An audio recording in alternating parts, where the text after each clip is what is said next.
Good morning. My name is Claire Clark and I'm from Dynam. We are supporting Highlands and Islands Enterprise to deliver this event today. It's great to have you all with us for this next session in our NEXUS webinar series. A very warm welcome to you all. Before I pass you over to Andrea McCall from Highlands and Islands Enterprise, I'd just like to spend a minute explaining how we will run today's webinar. As an audience member, you are automatically muted, but we have a couple of ways for you to get actively involved. You can use your question box at any point throughout the webinar, and we'll pick up as many as we can during the Q&A. You'll also see an icon called the raised hand icon, and during question time, if you've got a mic and you want us to take you off mute so you can speak directly to us, then just click on that icon and we'll get you connected. And finally, we always want to promote knowledge sharing and collaboration, so we do record every session. We will, of course, share the recording after the event, so you can watch again or share with anyone else you think may be interested. That's all from me now. I'll pass over to Andrea, who will introduce today's speaker.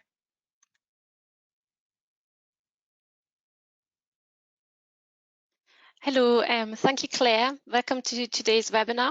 I'm Andrea McCall and I work for Highlands and Islands Enterprise in our life sciences team, and I'm based in Inverness. And I just wanted to explain a little bit about the NEXUS webinar series for those of you who don't know yet.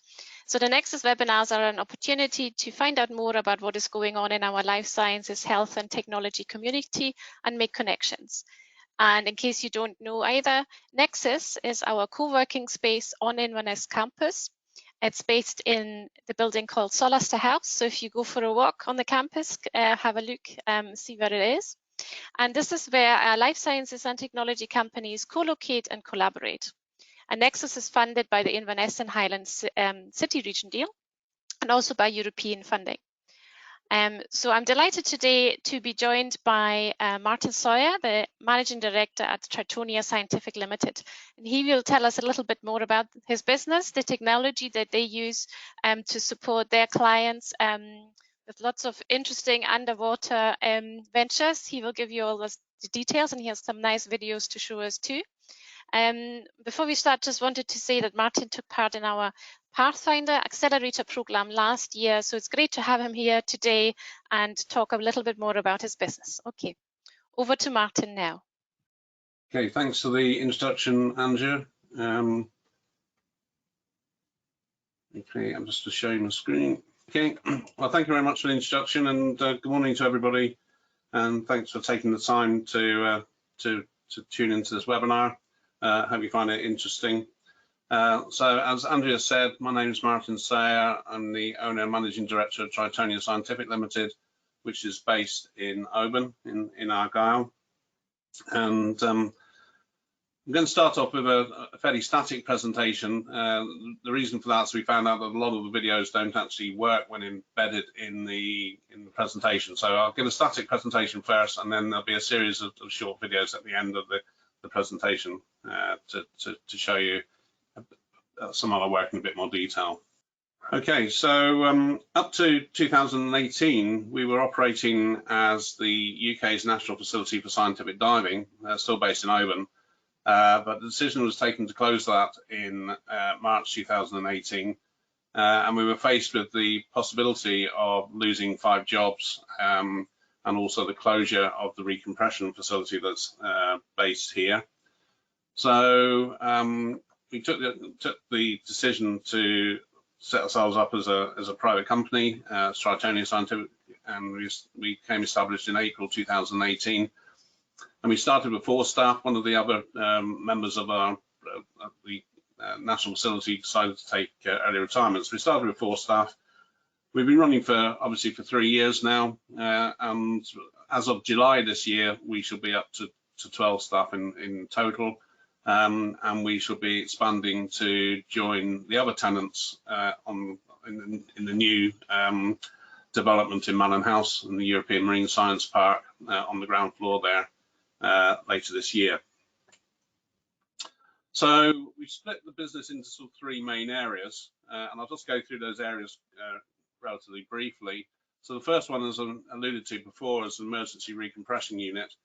So this is a facility. It's a hyperbaric oxygen facility that is maintained on a 24/7, 365-day basis, and we treat diving incidents only at the moment, although we may expand that in the future to do more medical treatments using hyperbaric oxygen. We're the only NHS-registered facility, recompression facility, for the whole of the west coast of Scotland, including the Outer Isles. And we're only one of 3 in Scotland, the other 2 being in Orkney and in Aberdeen.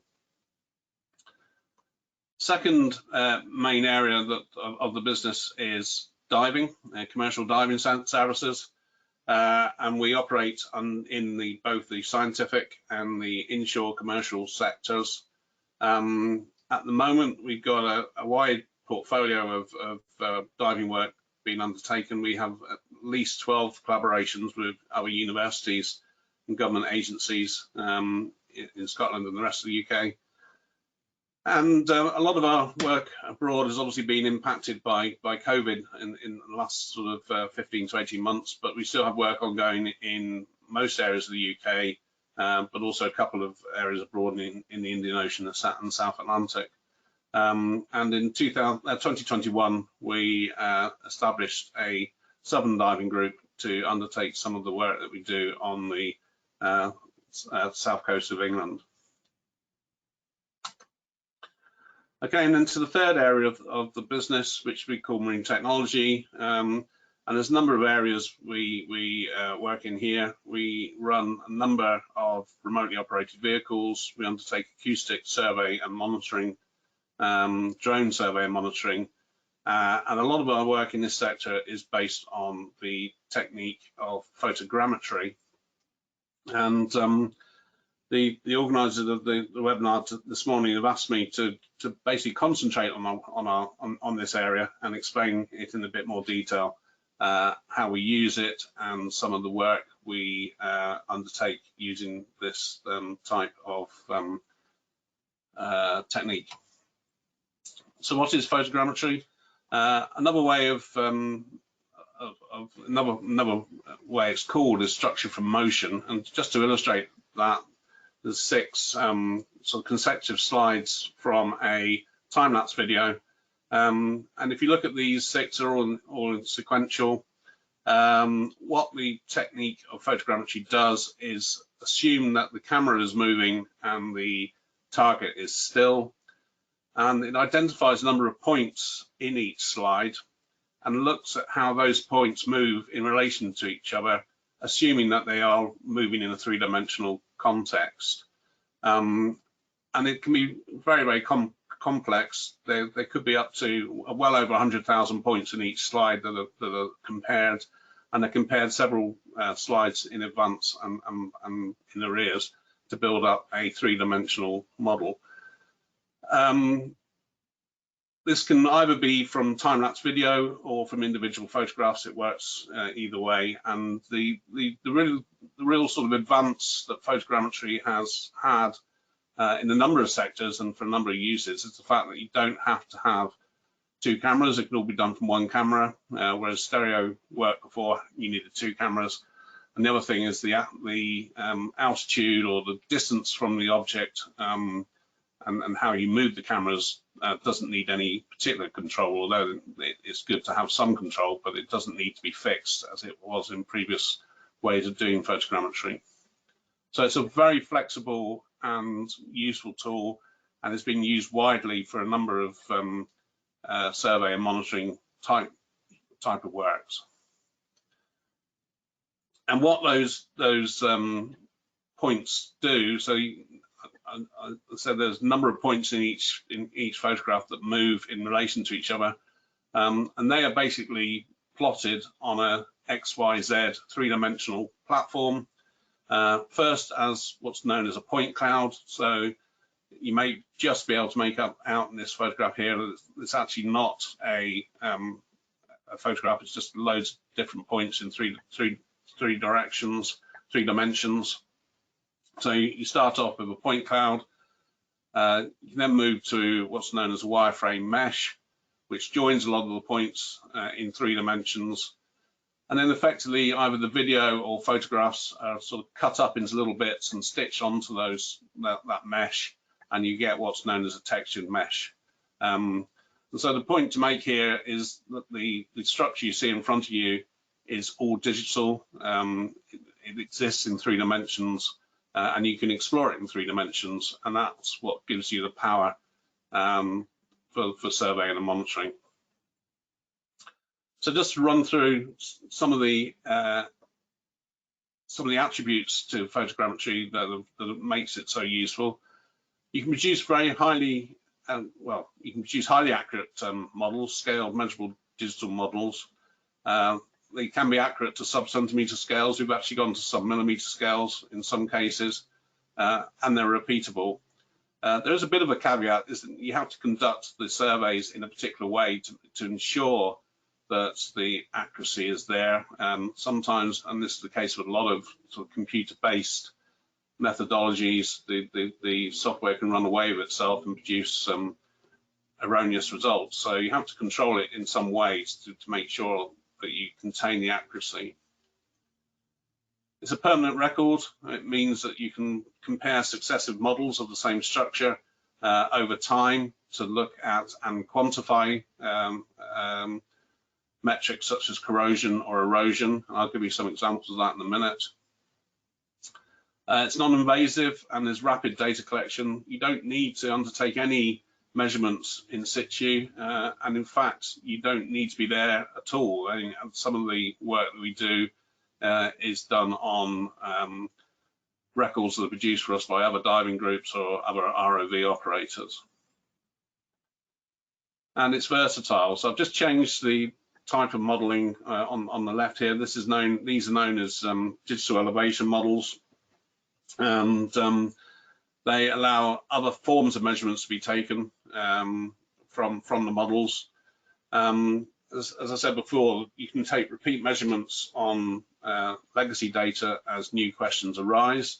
So it means that you don't have to send people back to resurvey structures or habitats. If you want to know a different question, you can just return to the original models.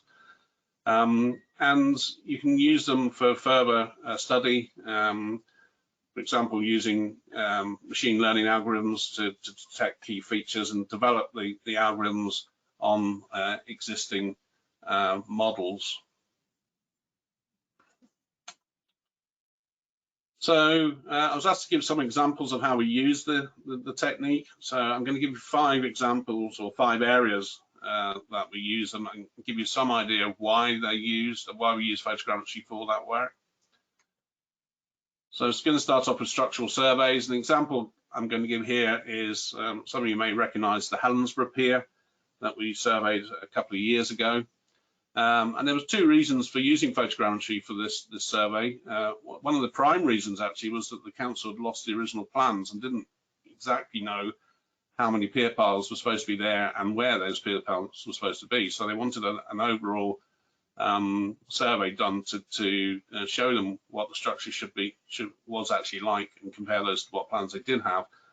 But the other reason was, and I've just highlighted it with this box, that there was some structural damage caused by a collision from a large vessel, and they wanted us to quantify that damage. And if I just blow that up, you may be able to see some of the wooden fenders here are broken and at an angle, and some of the pier piles were damaged. And quite a lot of that information could be derived from normal photographs. But what they really wanted here is to be able to get a 3-dimensional view of the damage, so they could look at the damage from behind as well as in the front of the pier. Plus, they wanted to know what the damage was under the waterline as well as above it. And I should say here that basically what you're looking at is a combined model from work that was carried out above water with diving work that was carried out underwater, so you can get a good idea of what the whole structure looks like, and effectively the water disappears using this technique. This is another example. It's a bit more complicated, but really if you concentrate down the bottom here, the engineers who weren't present, so the engineers didn't have to be there, they didn't have to take the measurements themselves.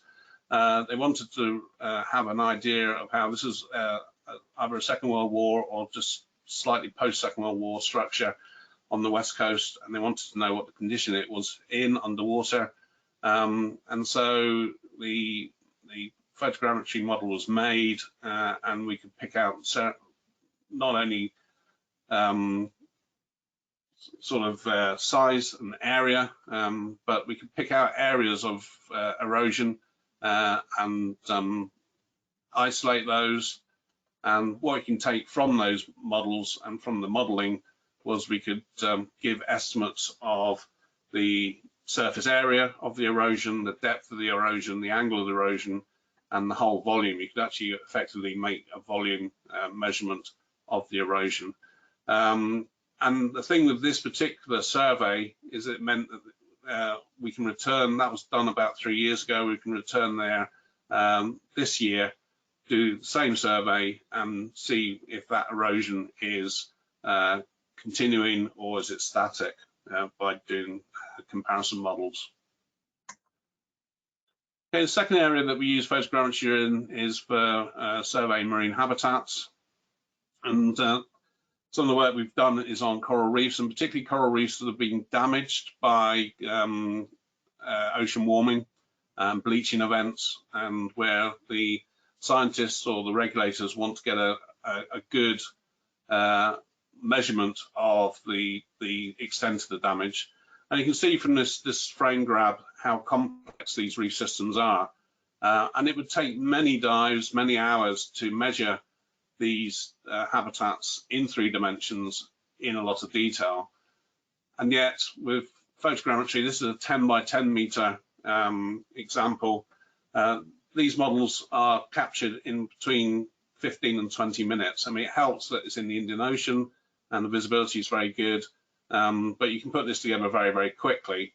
And it gives you a lot of information that you can then work on in the office later.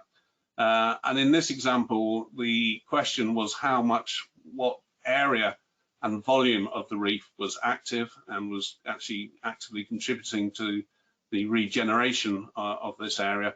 And so you can use either manual or increasingly we're using advanced machine learning techniques to isolate the areas of coral that are productive and give those estimates very quickly and easily. As I say, this would take many, many dives, many hours of work to do manually. And it's not just coral reefs. This is some examples we've undertaken for Scottish Natural Heritage, now called NEXUS Scot, on their priority marine features. This is a marl bed in Loch Sween, and it was relatively simply a case of capturing what was there now so we can compare it in the future if there's any consideration that there may be any alterations to these features. Another example we did recently was the flapper skate egg nursery off the Isle of Skye, which is now designated as an urgent marine protected area. So that again was based on photogrammetry, and again survey work is continuing this year on that site. And to give you another example of why this is such a powerful technique, particularly on places like the west coast of Scotland, where you may not have the same sort of visibility as you do have in the Indian Ocean. This is an example on the west coast of a 12 by 12 meter survey. And I put the word visibility there because you can see the whole of the 12 by 12 meter area very easily and examine it at your leisure. And as I say, the water just disappears. So if we put in an approximation of what the visibility was on that day that this work was undertaken, and I've put a picture there of the diver actually doing the work, we reckon it was about 1.5 to 2 meters visibility. So on the day, that blue square is all you could see as you were moving around. But with the modeling, let's say the water disappears, the visibility becomes crystal clear, and you can see the whole of that seabed area. A further example is of an artificial reef unit, and this again was never, before photogrammetry came along, you could never see the whole of this unit. It's about 4 meters high, about 10 meters in diameter, The visibility in this area is usually between 2 meters, usually around 2 meters, so you can see very little of the whole structure.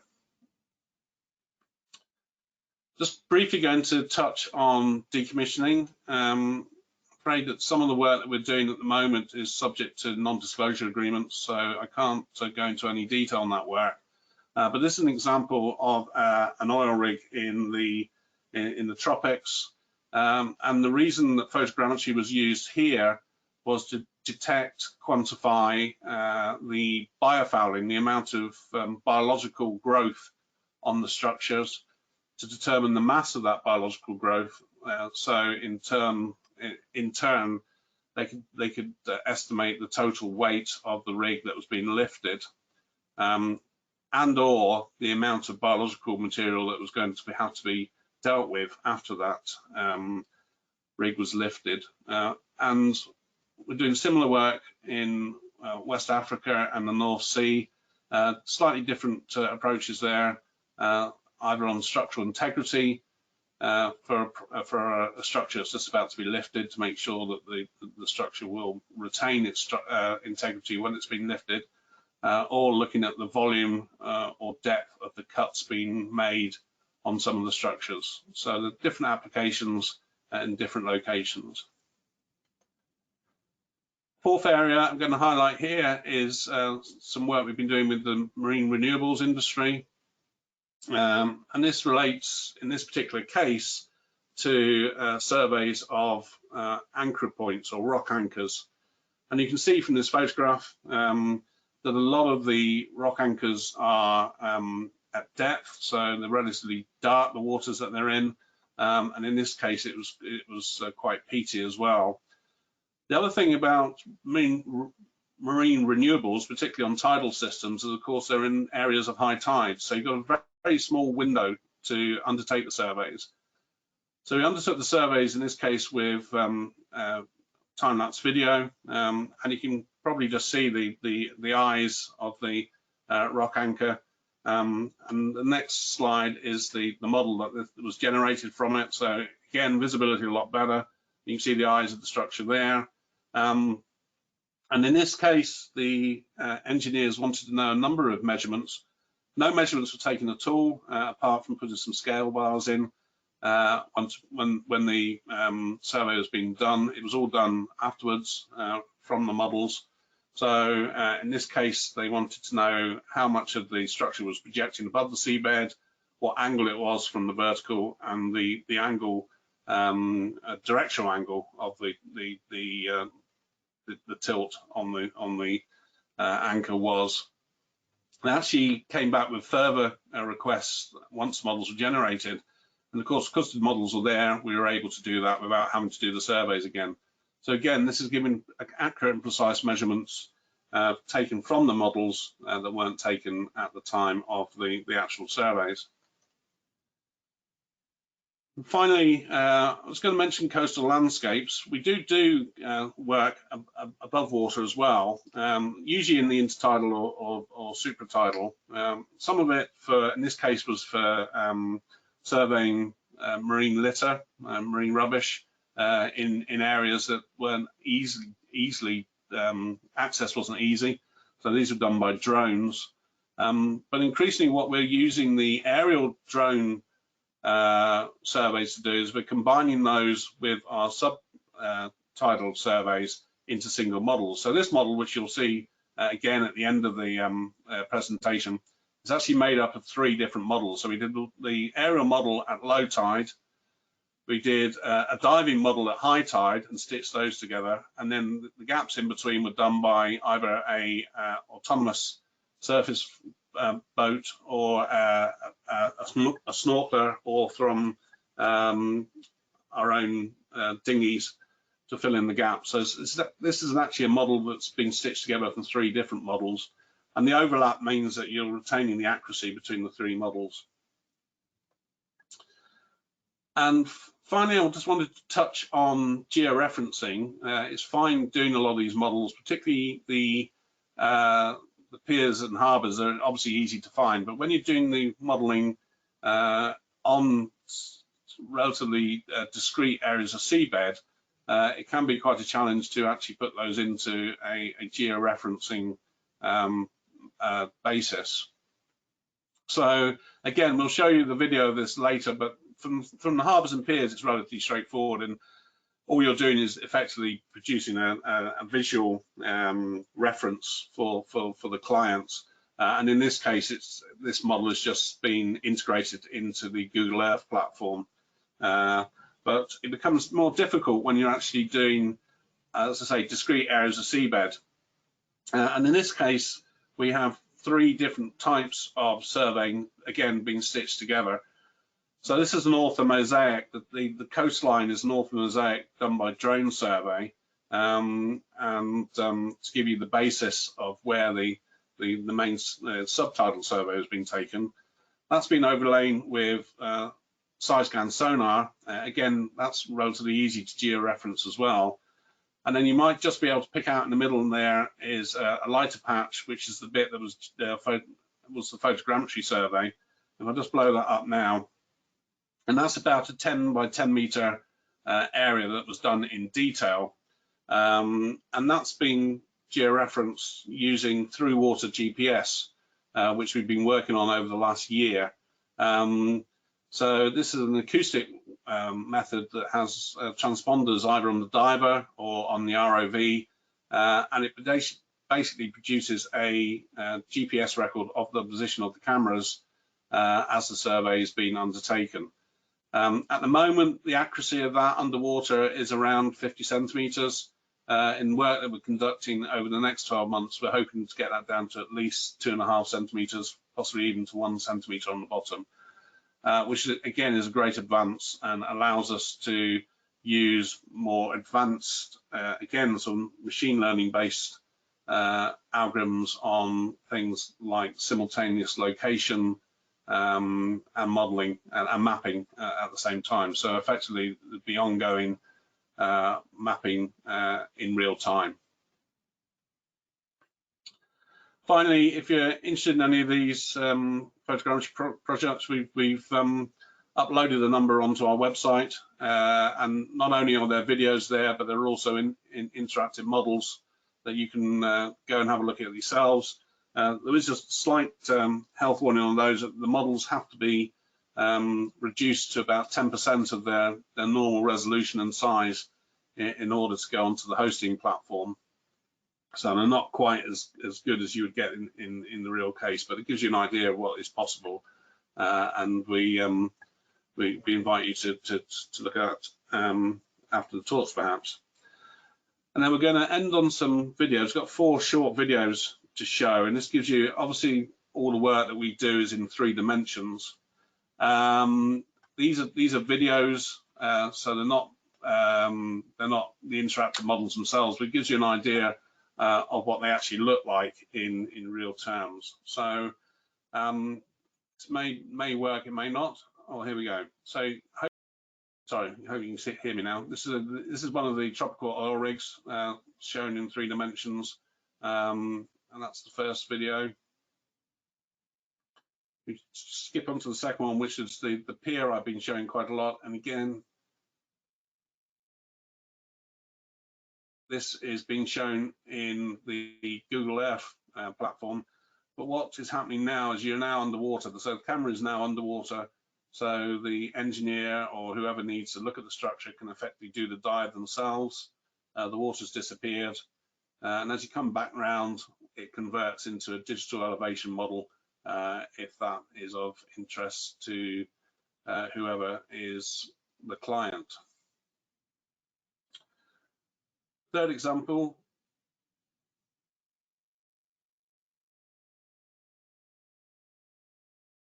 Okay, the third example is one of the coral reef works that we've done, and hopefully you can get an idea here of the degree of complexity that is possible to work on in these models. As I say, this was done relatively quickly, the model, but there's huge amounts of data that can be obtained from this in 3 dimensions, volume as well as surface area, etc.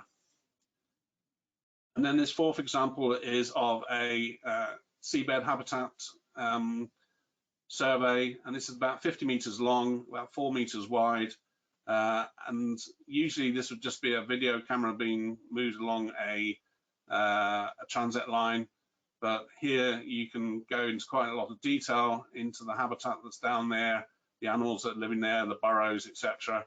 And again, with the georeferencing we can now do with through water GPS, you can come back and monitor and measure from the exact same site and look at any differences that are occurring over time.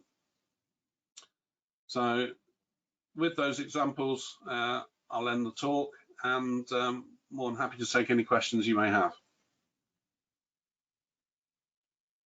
Thanks for that, Martin.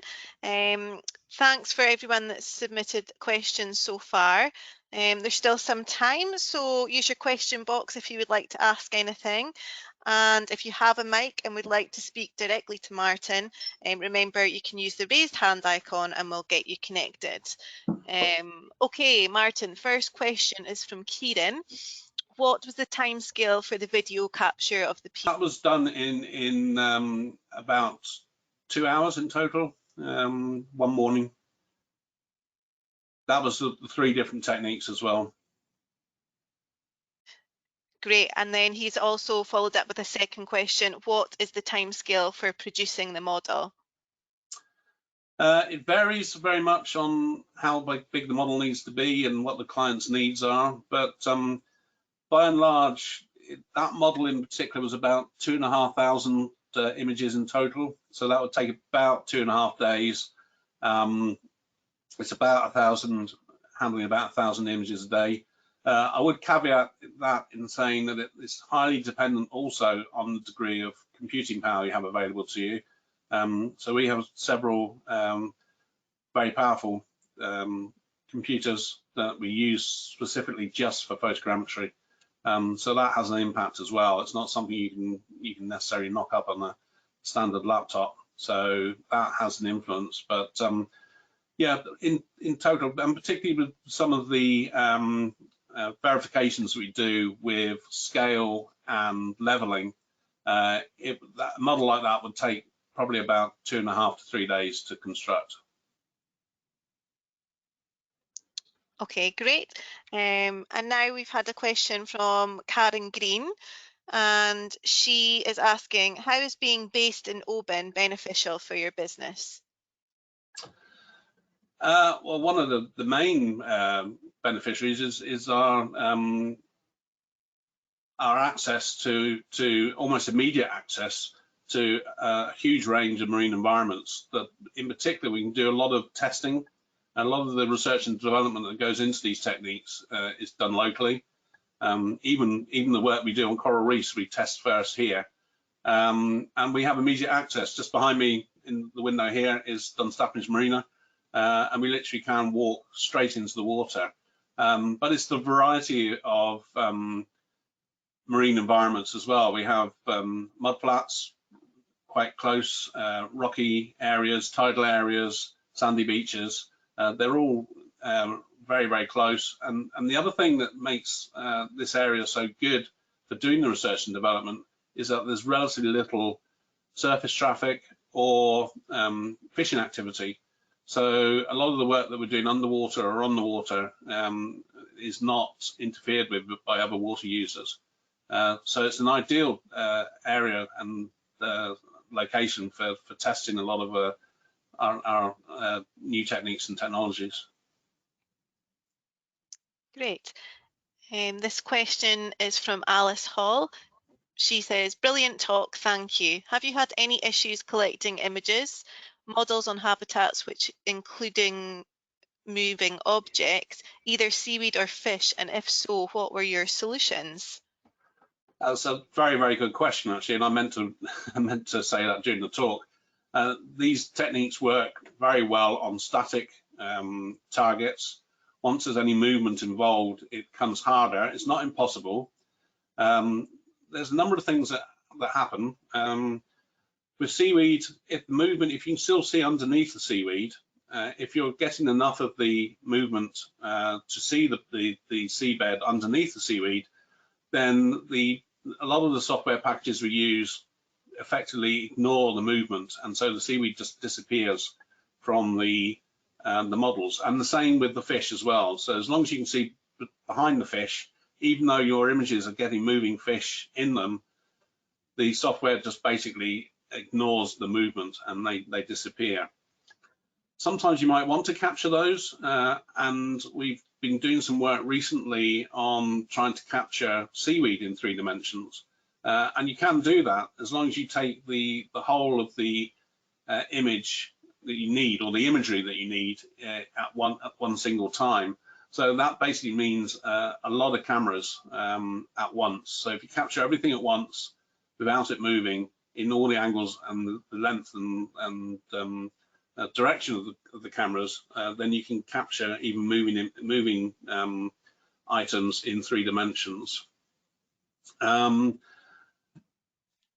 Other things, other approaches have been a lot more simple than that. So some of the piers, some of the slipways that we monitor for some of the regional councils, it is simply a case of scraping the algae clean from the slipway before doing the survey. So it's something as basic as that. So yeah, excellent question. Anything moving in front of the camera does cause problems, but they're not insurmountable. Fab, thank you. Next question is from Warren. Is your software proprietary, or is it licensed software? Well, it's both basically. It's proprietary. We buy the licenses, they're commercial licenses, and yeah, we have tried a number of different programs, and some programs work better than others, particularly for underwater work. So there tends to be 1 or 2 programs that underwater work better underwater than in terrestrial environments. So you'll see sometimes that there's a mix and match between what we use above water and what we use below water, but it's all proprietary and all with commercial licensing, which isn't cheap for the commercial licensing, but we basically boiled it down to 1 or 2 packages that we use now. Great. And the next question is from Keith. How large are the models in terms of what computing power is needed? Yeah, it's basically how large do you want to make them?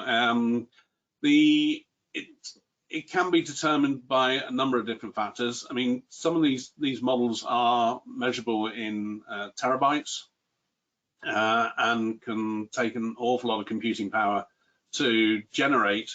However, if the client can't then use those models, then you're basically wasting your time. So we actually work it back from what the client needs and what level of resolution they need and what area of model they need. So we may do some of the models in quite low resolution to start off with, focus in on specific areas that the client requires. But they range a lot. I mean, some of the models we're doing are only on a dozen photographs, and they're very quick to do, very easy to transmit to the client, and can be done very quickly and easily. Some of them are into the tens of thousands of images, which is producing models that are sort of terabyte size. And really, those size models can only be used by people who have the commercial licensing and the computing powers to interrogate them. So in those cases, we will be doing the interrogation on behalf of the client. If the client wants to do their own interrogations, then we have to make sure that the model fits what the computing power they have. So again, very good question. It's something that we approach from both sides of the argument. So there's no standard answer. It depends very much on each client's needs. Okay, and I think we've got time for one final question. This is from Gillian. When collecting images in low visibility waters, how do the divers know where they are and have completed all the survey? Again, excellent question. It can be done a number of ways. We can initially, the original way we used to do it was effectively set a put down transects ourselves. So these are basically either tape or roped areas where the diver would follow. Again, those sort of tapes, you can do it in a way that they disappear from the end model. We've enhanced that slightly now that we have this through water GPS system. So not only can you see where the divers are operating from the surface, it actually builds into the model as well. So you have the tracks of the diver that you can basically overlay onto the model, and you can see any areas that haven't been done properly, and then you use voice communications from the surface to basically guide the diver back into the areas that they've missed. The other way we're doing it, particularly with the habitat type of modeling now, is to use ROVs rather than divers. And again, with this extremely accurate through water GPS system, you can basically set a flight pattern for the ROV, similar to how people operate drones and do drone surveys. But you basically program in the flight pattern for the ROV and what angle, what direction that they're looking at. We also use multi-camera systems on the ROV, so we're capturing a lot more information in a single flight. And basically the ROV flies the pattern itself and at the prescribed depth from the bottom. So there are lots of different ways of doing this, but again, another excellent question. It certainly caused us problems when we started out. And we used to have to lay a lot of ground line first before we could do the surveys, but now it's all been done using through water acoustics. Great, thank you so much, Martin. Now we're going to pass back to Andrea, who will say a final few words for today. Thank you, Claire, and thank you, Martin. That was really interesting talk. It's just obviously very technical, but it is really interesting to see it all kind of come to life, and you explain very well how it really works in practice, and I think we've all got a really good impression now how you conduct surveys for your clients. I just want to, before we end the webinar, quickly come to our next webinar, which will be on the 17th of June. And in case you're interested in hearing from NHS Highland Research Development and Innovation, please join us then and look out for basically the event details on our website and social media.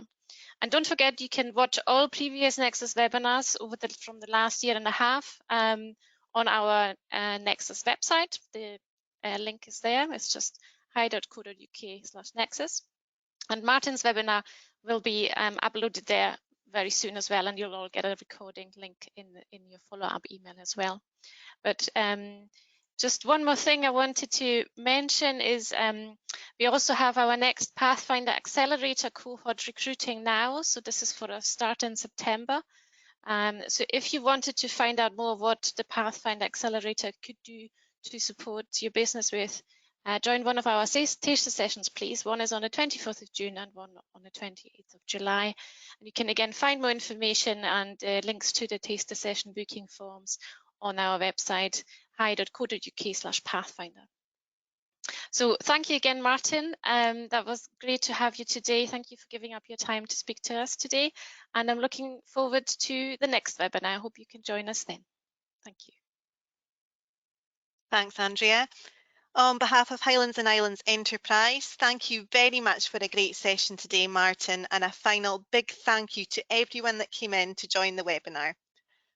Our post-event survey will pop up straight after this session, so if you can spare a couple of minutes, it would be great if you could complete that for us.